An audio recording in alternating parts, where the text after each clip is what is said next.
Secretary Pete Hegseth, to be followed by Secretary Gilberto Teodoro Jr. Secretary Hegseth, sir. Thank you very much. Well, good afternoon. Mr. Secretary, thank you for an incredibly productive afternoon.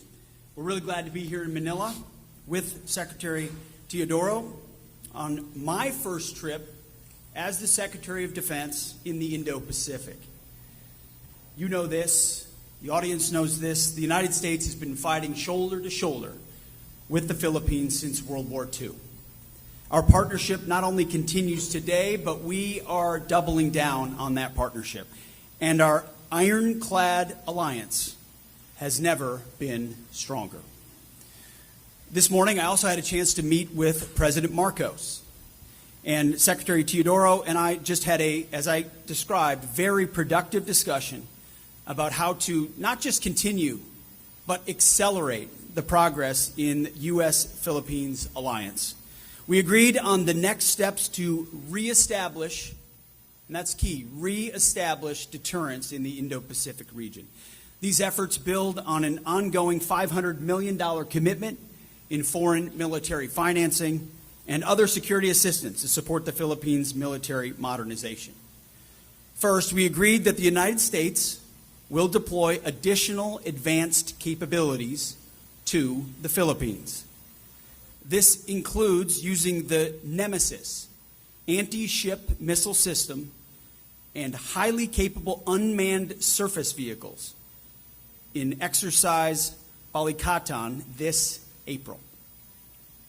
These systems will enable U.S. forces and the armed forces of the Philippines to train together on using advanced capabilities to defend the Philippines' sovereignty. Second, to enhance interoperability for high-end operations, we agreed to conduct bilateral Special Operation Forces training in the Batanes Islands. Did I get that right? Batanes, Islands. Special Forces training together. Third, Secretary Teodoro and I agreed to prioritize bilateral defense industrial cooperation, which is critical. So today we published a joint statement outlining our priority areas for cooperation. This includes co-producing unmanned systems and increasing combined logistics support. I was just in Guam before I came here.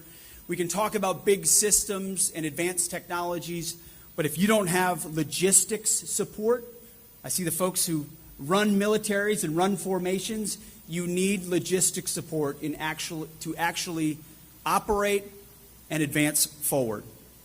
These initiatives will help us share burdens and promote a more comprehensive partnership.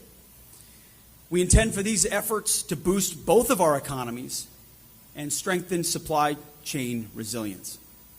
And finally, we agreed to launch a bilateral cyber campaign. We're going to work together to reduce cyber vulnerabilities across our alliance, and increasing cybersecurity will allow even more advanced operational cooperation. The challenges we face require that kind of team effort. But I'll tell you this, those aspects are just the beginning.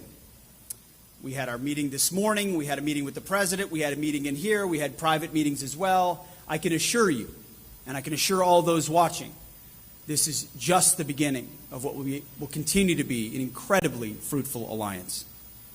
So together we'll encourage our other partners and allies in the region to step up their efforts and their cooperation to increase defense capabilities and strengthen deterrence. We have already set a robust agenda for the next few years. Our staff and both of us are going to remain actively engaged.